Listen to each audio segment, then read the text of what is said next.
Welcome to Breaking News to Trading Moves. Today, we are looking at a recent market event, one that really gives us a clear picture of how a regulatory decision, followed by a immediate legal counteraction, can trigger a tactical reallocation of capital within the energy sector. We're going to be talking about a specific piece of infrastructure. It's a Sable Offshore Las Flores pipeline system in California. And that's ticker SOC. SOC, right. And for you, the listener, this is a very useful case study. We're going to examine that immediate sell-off at Sable Offshore, and then we'll break down the strategic movement of capital. So identifying exactly which groups of companies the market instantly saw as, let's call them winners and losers. Exactly. All based on their perceived exposure to this kind of regulatory and litigation risk. Okay, so let's establish the core catalyst that really started this whole cascade. Yeah. You already mentioned Sable Offshore, SOC. Yep. They saw their stock value drop by approximately 13%. And it was in very rapid trading right after the news broke. It was a sharp reaction, and it was a negative reaction to a lawsuit filed by some powerful environmental groups. The goal of that lawsuit was to block the restart of their Las Flores pipeline system. Right. And the timing here is absolutely crucial.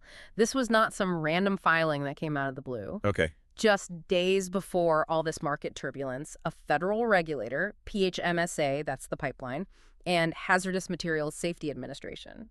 Which is under the Department of Transportation. Correct. PHMSA had just approved the restart of certain specific sections of that very same Las Flores pipeline system. And that approval was a big deal, wasn't it? Yeah. Because PHMSA determined that those sections fell under federal, not state, oversight. That's the pivotal point. For anyone who follows energy infrastructure, especially in a state like California, the difference between federal and state oversight is, well, it's night and day. So why was PHMSA claiming federal jurisdiction viewed as such a positive step, at least initially? Because that distinction is paramount. State oversight in California is, let's say, notoriously rigorous. It's highly fragmented. You have multiple agencies involved. And it's known for leading to very long delays. Extended delays, sometimes stretching into years, all because of these extensive public review processes. So a federal approval managed by PHMSA, it basically bypasses a lot of that friction. So the initial approval signaled a clear, and maybe more importantly, a faster path to getting that asset back online. It was a major de-risking event for Sable Offshore, for SOC. It felt like they had cleared a huge bureaucratic hurdle. But then that certainty just evaporated. Almost instantly. You had the regulatory approval one day, which signaled the path was clear, and then the counteraction was filed, the very next trading day? The very next. It turned the entire situation on its head. And who was behind it? The environmental organizations, with the Sierra Club being one of the named parties, they moved immediately. They filed a challenge in a federal court. And crucially, they also sought an emergency stay. And that emergency stay is what put the fear right back into the market. Because if that's granted, it would halt the entire restart process completely. It freezes everything. It freezes operations, it freezes revenue potential, all while this complex legal challenge plays out in the background. So that sequence, you get certainty, and then it's followed by immediate, very organized legal action. That explains the rapid 13% drop in SOC. It does. The market saw months, maybe even years, of potential cash flow just instantly put on hold. So traders did what they do. They sold first, asked questions later. They did. And this reaction really comes down to Sable Offshore being so highly exposed to this one single catalyst. It's their core asset. It's their core asset. So when that asset, which is the lifeline for their future cash flows, faces a sudden legal freeze, the company's valuation has to contract. And it has to contract sharply. And that contraction is rooted in something you call the legal overhang. Yes. That's the single biggest analytical factor here. This isn't just an administrative delay we're talking about. This is a sustained uncertainty that just permeates every calculation an investor makes about the company's future. So the market isn't necessarily betting on who wins the court case 3 years from now. Not at all. They are pricing in the cost of the process itself, the fight. Okay, let's explore that idea of legal overhang in more detail. How does that looming threat of a pending legal action translate into a quantifiable risk for a physical thing, like a pipeline? Well, you can think of it less like a black cloud and more like a heavy drag parachute that's just attached to the project's timeline. Okay, I like that analogy. The overhang refers to this cloud created by the pending or even threatened legal action, which is specifically targeting the validity of the operating permit itself. Right. So in this scenario, even if Sable Offshore SOC has a very strong legal case, and even if they ultimately win in court, which is entirely possible. The damage is already done, in a way. In a way, yes, because the sheer presence of these lawsuits guarantees delay, it guarantees complexity, and it guarantees expense. So the market reacts to the increased probability of process risk, no matter what the final legal outcome might be. Let's break down the practical implications of that overhang then. The first and most immediate one has to be what you call the timeline drag. What does pursuing an emergency stay actually do to the physical operation of the pipeline, even if it's, mechanically ready to go? It creates a hard stop, a full stop. If a judge grants an emergency stay or even just agrees to hear detailed arguments about the case, the pipeline operation effectively ceases to move forward.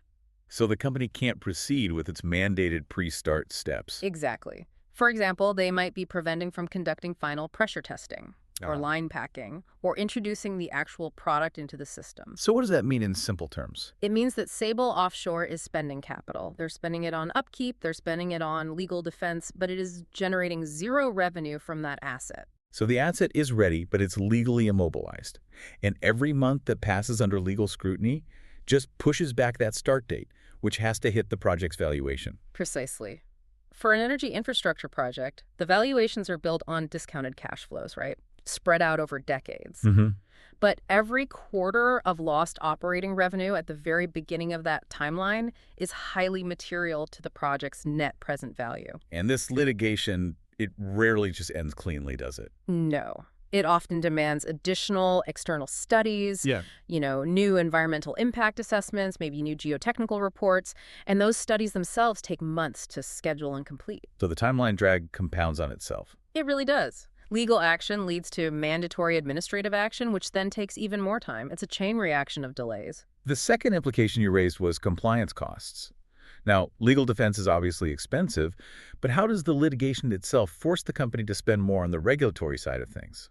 The litigation acts as a powerful lever to increase regulatory scrutiny. It creates a kind of ratchet effect. Okay. So legal defense means hiring specialized external counsel, generating these highly technical expert reports.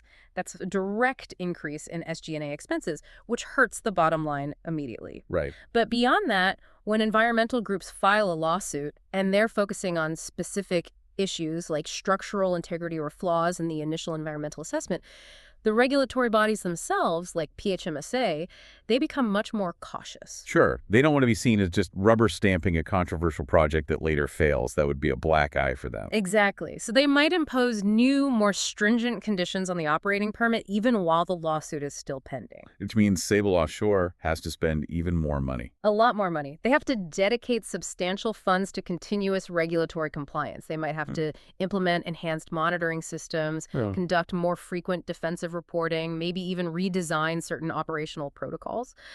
And these are all expenses that were not in the original budget when the project got the green light. Not at all. And these are not CapEx. These are high-cost operational expenses, and they are guaranteed revenue for the compliance and engineering firms. We'll get to them later. And that leads directly to the third factor you brought up, investor caution. If the outlook is this cloudy, how does that affect the ability of a company like Sable Offshore to attract future capital for this project or even for others? It severely complicates things all across their entire capital structure. Investors in this space, especially in midstream and infrastructure, they rely on predictable, almost utility-like cash flows. Got stability. They want stability. So when those cash flows are jeopardized by an unpredictable third party, in this case, litigation and activism investors pull back. And they pull back dramatically. That's why the stock price dropped 13%. So if they needed to raise more capital later on, the market would charge them more for it. They'd pay a premium. Absolutely. The perceived baseline regulatory risk for Sable Offshore has just gone up. A lot. So if the company needs to raise new debt or new equity for an expansion or even just for refinancing, the market will price that capital at a much higher cost. We're talking higher interest rates on debt or lower equity multiples. Exactly. And that high cost of capital limits their flexibility, it throttles their growth potential, and it makes any future projects they might have on the drawing board less economically viable. So that initial 13% drop is really the market just translating all of that sustained regulatory uncertainty directly into a higher cost of capital for SOC. That's a perfect way to put it. Okay, that detailed breakdown makes it really clear that the risk is priced in immediately based on that process risk, not the final judgment. But to understand the severity of this specific reaction, we have to zoom out and look at the context. Why is this particular pipeline, the Las Flores system, so prone to this kind of extreme scrutiny in the first place? Context here is everything. Right. The Las Flores system has what we might call a decade-old reputation stain. It has a history. It carries very heavy historical baggage that makes this new permitting and restart process acutely reactive. It's not just any infrastructure project. It's one that is deeply linked in the public and legal memory to a massive environmental failure. Let's talk about that history. That takes us back to the 2015 spill event. Yes. The 2015 incident happened when the asset was owned by a different company, Plains All-American Pipeline. Ticker PA. Correct, PAA. And it was a failure that drew national headlines because of the scale of the environmental damage. The incident involved the release of over 100,000 gallons of crude oil from the pipeline. And a lot of that contamination reached critical coastal habitats, right? It did. We know that over 20,000 gallons of that crude actually reached the Pacific Ocean. It caused extensive damage to very sensitive coastal areas, particularly around Refugier State Beach in Santa Barbara County. That kind of disaster creates a permanent scar. It does. And for environmental organizations, this specific piece of infrastructure is completely synonymous with a major ecological failure. So how does that event, which happened nearly a decade ago, directly feed into this instantaneous lawsuit against Sable Offshore, SOC, the new owner? The link is direct and it's undeniable. That controversial past means that the safety narrative surrounding the Las Flores system, and really the entire region, is under extreme public and legal pressure. So for activist groups, any attempt to restart the line, even under new management like Sable Offshore, is viewed through the prism of that prior failure. They see it as a high probability risk scenario just waiting to repeat itself. It almost sounds like Sable Offshore wasn't just buying a pipeline, they were buying a pre-baked litigation target. That's a very good way of looking at it. When you invest in a company like Sable Offshore, SOC, you are investing in an asset that comes with an elevated litigation risk premium already embedded in its DNA. So that inherent risk means investors know going in that every single operational step is going to be scrutinized and likely challenged. That's what they're pricing in. The 13% drop wasn't just a reaction to the lawsuit filing itself, it was the abrupt realization that the historical risk premium the market had cautiously priced in was now being fully realized. They're pricing in the high probability that every move SOC makes will be met with organized legal resistance, all because of that 2015 spill. It truly illustrates how historical liability can haunt an asset long after the ownership has changed hands. Okay, so we've tracked the shockwave that hit Sable Offshore, SOC. Now let's track the movement of capital. When money flees a high-risk scenario, it looks for safety. Where did that money rotate toward? This tells us what the market values when litigation like this flares up. Well, the market didn't just panic sell, it executed a very strategic rotation. When a localized event like this suddenly raises the risk profile of one company and one specific geography, capital immediately moves to companies that are structurally insulated from that specific risk. And it also flows to sectors that might actually benefit from the increased regulatory environment. So let's start with that first group of beneficiaries, what we're calling defensive midstream leaders.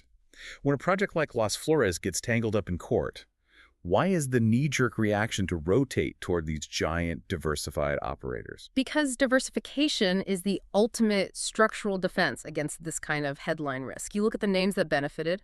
Kinder Morgan, that's ticker KMI, Williams Companies, ticker WMB, and Enterprise Products Partners, ticker EPD. These are huge companies. They're massive. They operate across vast geographies. They handle multiple product lines, natural gas, crude oil, NGLs, and they have immense balance sheets. Let's focus on Kinder Morgan, KMI, for a second.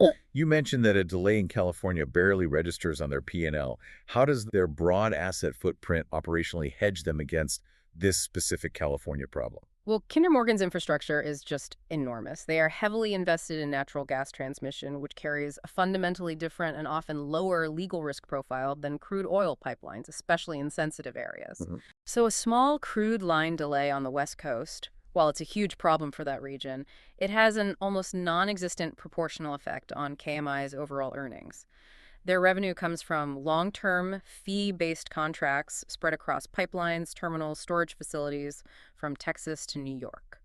So investors just view their cash flows as exceptionally steady. They do, because if one jurisdiction imposes a roadblock, KMI still has 50 other operational assets generating predictable fee revenue across the rest of the continent.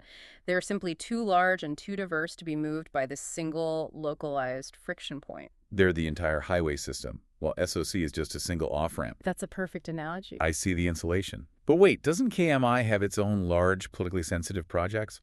I mean, parts of the Mountain Valley Pipeline have faced serious litigation delays. Doesn't this kind of systemic risk affect them too, even if it's just a little bit? That's a fair point, and it's why the rotation isn't absolute. It's proportional. KMI is subject to systemic regulatory risk on their large interstate projects, but the crucial difference here is the commodity and the geography. The lawsuit against Sable Offshore is specific to the highly contentious California crude oil environment. KMI's vast natural gas network acts as a stabilizing force. It often generates guaranteed revenue regardless of the current commodity price or a localized crude oil dispute.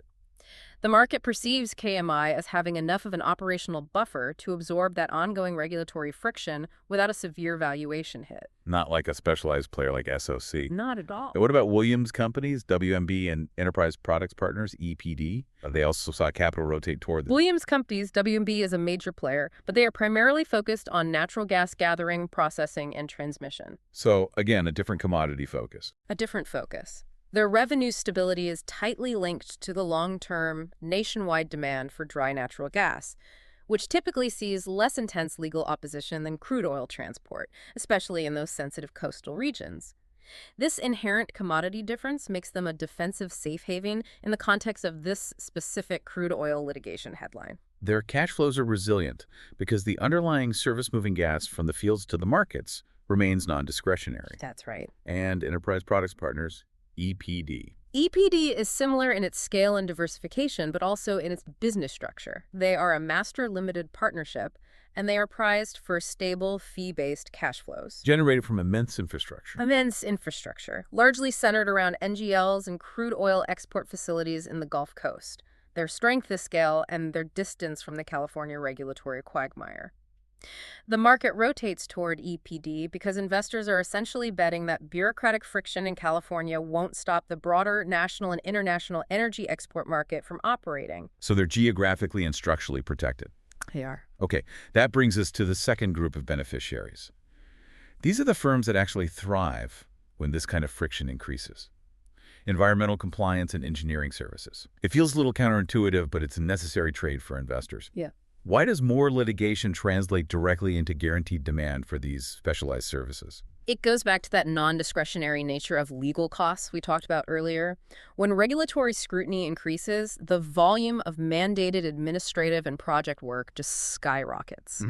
Every lawsuit, every mandated stay, every public hearing requires the pipeline operators to produce expensive documentation, detailed environmental studies, enhanced monitoring data, complex remediation planning. These are tasks that the internal teams at a place like Sable Offshore just can't handle on their own. No, they can't. So companies that specialize in providing those services see an immediate volume increase, regardless of who eventually wins the lawsuit.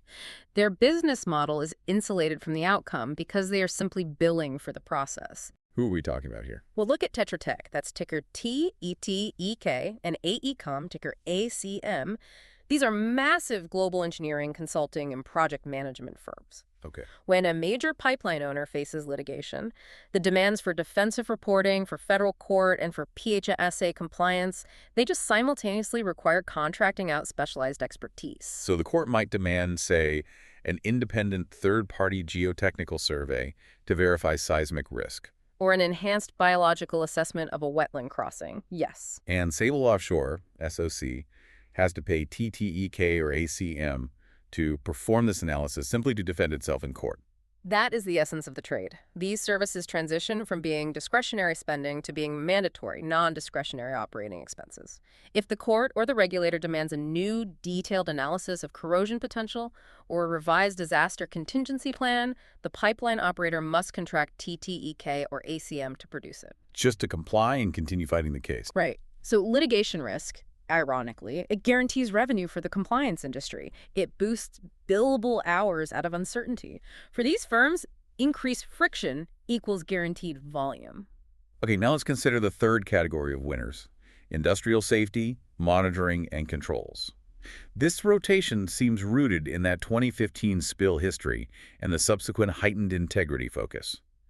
How does a lawsuit about an old pipeline boost demand for brand new technology? It creates an immediate psychological change in capital expenditure priorities across the entire sector. The higher focus on pipeline integrity catalyzed by high-profile incidents and lawsuits forces capital expenditure away from new expansion and towards system fortification. So the market understands that regulators, courts, and the public are all going to demand better preventative technology. They have to. So CapEx moves from building new lines to upgrading the existing ones. What specific technologies are we talking about here? The kind of things that companies like Emerson Electric and Fortive provide. We're talking about advanced instrumentation, automation, and sensing technologies. The focus is on improving corrosion control, integrity programs, and real-time leak prevention. For example? For example, operators are investing in sophisticated smart sensors and robotic inspection tools known as smart pigs that actually travel through the pipelines to detect microscopic flaws. Okay. They also need advanced flow meters and sophisticated control software that can instantly detect pressure drops that might signal a leak, automatically shutting down the system much faster than human operators can react. And companies like Emerson Electric, ticker EMR, and Fortive, ticker FTV, they're the leaders in delivering that hardware and software. Absolutely. Emerson Electric, EMR, provides these complex automation solutions that are crucial for monitoring fluid dynamics and process safety in pipelines and refineries. When risk perception rises, the priority changes from throughput efficiency to integrity insurance. Which means sustained, non-cyclical demand for EMR's product. Correct. And Fortive, FTV. Fortive, FTV, specializes in professional instrumentation and sensing technologies. They often focus on high-precision monitoring. This includes things like advanced calibration equipment and integrity tools that are essential for running robust corrosion control programs. The logic is compelling. Preventing a major spill is far cheaper than the multi-billion-dollar operational and legal nightmare of surviving a future one. That's the math. And it guarantees sustained demand for integrity and safety upgrades across the entire pipeline sector, which makes EMR and FTV reliable beneficiaries of sector risk aversion. That is a comprehensive picture of the flow of capital towards safety and stability. We've tracked the money that fled Sable Offshore, SOC, and landed in diversified names, compliance experts, and safety vendors. So now let's turn to the flip side. The companies penalized by the market, the losers.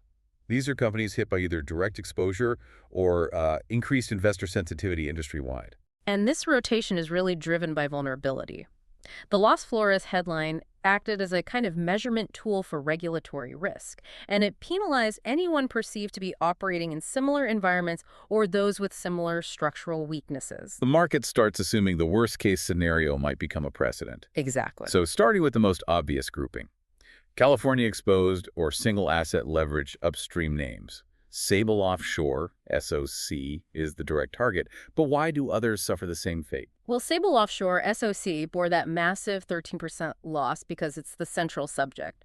But the market uses this event to reevaluate regional risk for everyone else in that basin. Okay. If permitting risk is rising generally, meaning the timeline and the difficulty of securing regulatory approvals in California is increasing, then production ramps and expansion plans for any company operating there can slip. So the market is pricing in the fear that today's successful legal challenge against Sable Offshore could be tomorrow's delay for a competitor, like, say, Amplify Energy.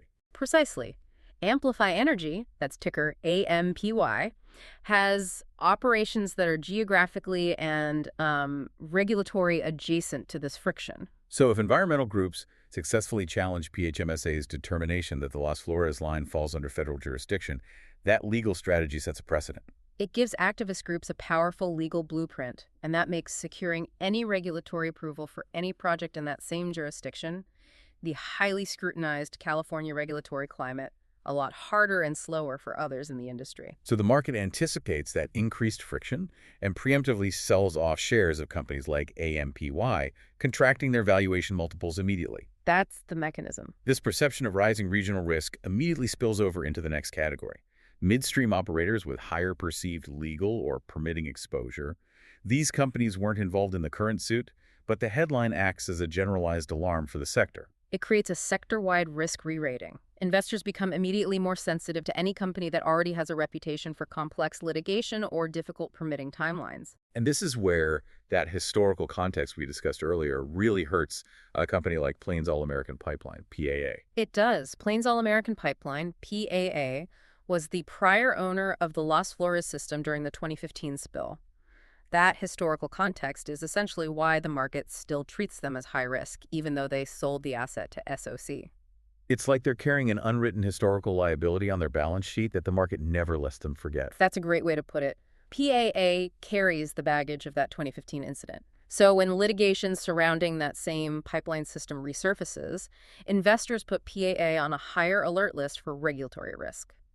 It's perceived guilt by association, or at the very least, a heightened awareness that their past operations contributed directly to the current regulatory difficulty in that region. So their perceived risk premium just remains elevated compared to a company like Kinder Morgan. Oh. And what about Energy Transfer, ticker ET? They are a massive pipeline operator, but their footprint is mostly centered around Texas, the Midwest, and the Gulf Coast. Why does a California crude pipeline lawsuit affect a company like ET? For Energy Transfer, ET, which operates some of the largest, most complex pipeline networks in the country, the market reaction isn't specific to the Las Flores asset, it's systemic. Yep. The Las Flores headline acts as a case study. It says, look how effective environmental litigation can be in freezing a project, even one that had prior regulatory sign-off. So the lawsuit validates a legal strategy for opposition groups nationwide. Exactly. ET is often subject to intense regulatory scrutiny because of the sheer size and scope of their network and some of their past high-profile projects, like the Dakota Access Pipeline. Right. So when the market sees environmental groups successfully use litigation to freeze a project in California, the perceived probability of ET facing similar coordinated legal maneuvers on their projects elsewhere increases. So it forces the market to re-rate the sector's legal friction quotient, and ET, because of its high profile, absorbs a portion of that increased risk. That's what you see in the stock movement. Okay, finally, let's examine the indirect losers. The oil field services companies. This seems like a step removed from the immediate legal fight, yet major service providers like Schlumberger, SLB, and Halliburton HAL, they took a measurable hit. This is a textbook example of the supply chain reaction, or what we sometimes call the lag effect. Oilfield services companies rely entirely on the capital expenditure and the activity levels of the producers and operators. So when producers like Sable Offshore, SOC, and Amplify Energy, AMPY, face uncertainty and project delays because they don't know when their product can flow, they tend to pause or retime non-essential CapEx. Can you walk us through a concrete example of that lag effect? How does a delayed pipeline restart immediately hit the order book for a company like SLB or HAL? Sure. When Sable Offshore's restart timeline freezes, they immediately halt or delay planned regional activity. For instance, they might have had a plan to drill 2 new production wells in the basin later this year, and that plan was contingent on the pipeline being active. Okay. That drilling program requires ordering specific materials: steel pipe, specialized drilling fluids, cementing services, all things provided by companies like Schlumberger, SLB, or Halliburton, HAL. When the pipeline gets an emergency stay, the producer calls their service provider and says, we're delaying that 2-well drill program indefinitely. And that immediately pulls the order for pipe and drilling fluids that SLB and HAL were expecting in the third or fourth quarter. Immediately. Uncertainty translates directly into delayed purchasing decisions and cancellations of discretionary services. Producers just pull back on regional spending for drilling, for completion, and for major maintenance programs. So even though SLB and HAL are global giants, the market is pricing in the anticipated slowdown in regional activity right away, knowing that capital uncertainty at the producer level travels rapidly up the supply chain. Exactly. While they are massive companies, their regional market shares depend on active production. The market recognizes the mechanism of delay. Producer risk equals delayed capex, which equals softened regional revenue for the service providers. So the hit to the service companies, while smaller proportionally than that 13% drop at SOC, reflects the widespread, immediate slowdown in activity across that specific production basin. That's the chain of events. This analysis really provides a complete picture, starting with that initial shockwave at Sable Offshore, SOC, and then tracking the resulting tactical maneuvers all the way across the entire energy supply chain. It does. What we've tracked today is that these localized legal and regulatory events in the energy sector trigger predictable rotations. They favor those structurally diversified operators, the KMIs and the WMBs and the compliance vendors, over the single asset producers and the high-exposure midstream names. It confirms that in today's operating environment, legal risk, especially around environmental and jurisdictional challenges, is just as important to a stock valuation as commodity price risk is. So the market is highly attuned to the ability of activists and regulators to slow or stop production. And it structurally rewards those who are protected from that friction. As we wrap up this analysis, we focused on the immediate stock movements and the tactical rotations of capital. But we want to leave you, the listener, with a more structural question to think about. Yeah, we need to look beyond the immediate trading moves. Mhm.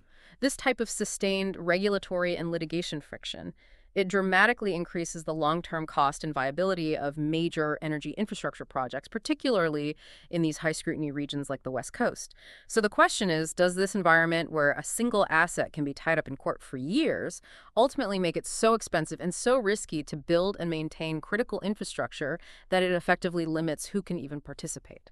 Meaning, does this kind of sustained regulatory friction mean that, going forward, the only groups who can afford to maintain and upgrade critical infrastructure are the massive, hyper-diversified players who can absorb 10 years of litigation expense, thereby crowding out smaller entrants and potentially leading to greater market consolidation in the infrastructure space? Yeah. That is a strategic question every long-term infrastructure investor has to consider in the current climate. A quick reminder that this content is for informational purposes only. This discussion is not financial advice, nor is it a recommendation to buy or sell any security. These are purely the opinions derived from the author's analysis of the source material.